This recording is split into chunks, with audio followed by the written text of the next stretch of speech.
दतिया चुनाव के परिणामों के बाद शुरू हुई राजनीति अभी तक ठंडी नहीं पड़ी है। सीएम डॉक्टर मोहन यादव आज दिल्ली पहुंचे, जहां उनके संगठन के नेताओं से चर्चा हुई। तो डॉक्टर नरोत्तम मिश्रा ने भी अब दिल्ली में ही डेरा डाल लिया है। उधर कांग्रेस में जीत के बाद पुरस्कार बांटे जा रहे हैं। अवधेश नायक को कांग्रेस महासचिव बनाकर पार्टी ने नई जिम्मेदारी सौंप दी है। दतिया को लेकर भोपाल से और दिल्ली तक क्या रही राजनीतिक हलचल, सब कुछ इस रिपोर्ट में देखिए। अवधेश भैया, अवधेश भैया, अवधेश भैया जिंदाबाद कर दो। 28 में कांग्रेस की सरकार बनेगी।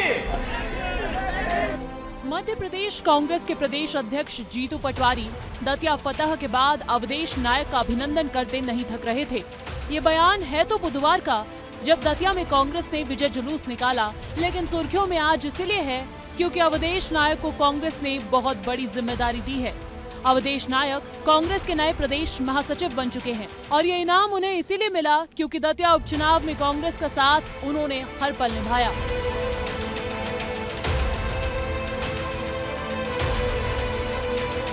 अवधेश दतिया क्षेत्र के एक कद्दावर नेता हैं और उससे महत्वपूर्ण मजबूत ब्राह्मण चेहरा है।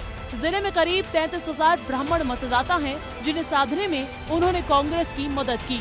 यही वजह है कि कांग्रेस से टिकट कटने के बाद खुद आशुतोष तिवारी उनसे मिलने पहुंचे थे और दिग्विजय सिंह ने हरे मंच से उनसे माफी मांगी। लेकिन अवधेश ने साथ दिया कांग्रेस का और उसका फायदा कांग्रेस को मिला। अब दतिया में उपचुनाव हो चुका है, नतीजे आ चुके हैं। कुंवर घनश्याम सिंह नए विधायक भी बन चुके हैं। बावजूद इसके दतिया का दंगल खत्म होने का नाम नहीं ले रहा है। वजह है कांग्रेस का बीजेपी की गलतियां गिनवाना और भारतीय जनता पार्टी का आत्ममंथन करना।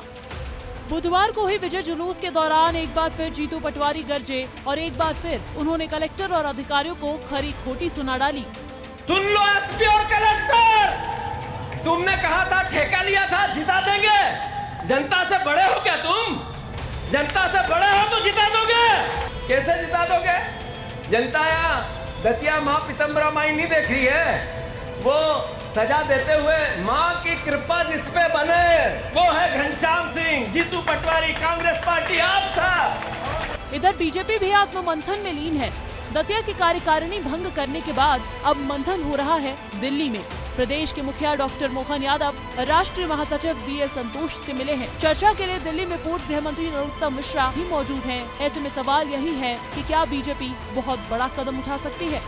मुझे लगता है कि अगर मान लीजिए नितिन नवीन से, अमित शाह से मुलाकात होती है तो ये अपना पक्ष रखेंगे, लेकिन जो अंदर के सूत्र ये कह रहे हैं कि ये समय सबसे ज़्यादा मुसीबत का है नरोत्तम मिश्रा के लिए। वो हमेशा संकट मोचक के तौर पर रहे हैं बीजेपी के, लेकिन वो इस समय खुद संकट में है। अब देखते हैं कि संकट मोचक उनके लिए कौन बनता है, अभयदान मिलता है या कुछ और होता है, इसका हमें थोड़ा सा इंतजार करना होगा। तो दतिया उपचुनाव के परिणाम को लेकर बीजेपी में भी बहुत बेचैनी है। बीजेपी ने दतिया की जिला सहित सभी कार्यकारिणी भंग कर दी है, जिसका विरोध दतिया में ही हो रहा है। दतिया बीजेपी के पूर्व जिलाध्यक्ष ने भी इस कार्रवाई पर सवाल उठा दिए हैं। बीजेपी प्रत्याशी आशुतोष तिवारी ने भी जल्दबाजी में कोई कार्रवाई करने का विरोध भी किया था।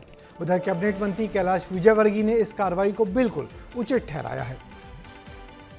हमारे लिए जो फैलाया जा रहा है भ्रम कि हम सब ने भीतरघात किया, तो उसको दिखाया जाए, स्पष्ट किया जाए। बिना सबूत के इस प्रकार से कार्यकर्ता को हतोत्साहित करना गलत है। ना कोई पत्र दिया, ना कारण जाना, यही भी गलत है। कि आप सबका जो निर्णय है श्रोधार्य है, लेकिन उस पर विचार करें। जो अनुशासन तोड़ता है उसके खिलाफ पार्टी कार्रवाई करती है और हमारे अध्यक्ष जी ने जांच समिति की भी घोषणा कर दी थी। जो जिन्होंने अनुशासनहीनता की है उनके खिलाफ कार्रवाई भी हो गई। मैं इस बारे में कोई टिप्पणी नहीं कर सकता क्योंकि मैं सरकार का व्यक्ति हूँ, कोई मैं उनसे बड़ा नेता नहीं हूँ जो संगठन के लोग हैं। अभी चुनाव में हार जीत चलती है। वैसे दतिया की हार को लेकर तो मध्य प्रदेश की पूर्व मुख्यमंत्री उमा भारती भी बुरी तरह आहत हैं। उनका मानना है कि दतिया में बीजेपी फेल हो गई है। उन्होंने एक्स पर पोस्ट कर लिखा कि मैं अपने समर्थकों से यह अनुरोध करूंगी कि वह यह अभिमान न पालें कि मेरी वजह से वोट बढ़े, क्योंकि अंत में हम दतिया उपचुनाव हार ही गए, जिससे मुझे गहरा आघात लगा है।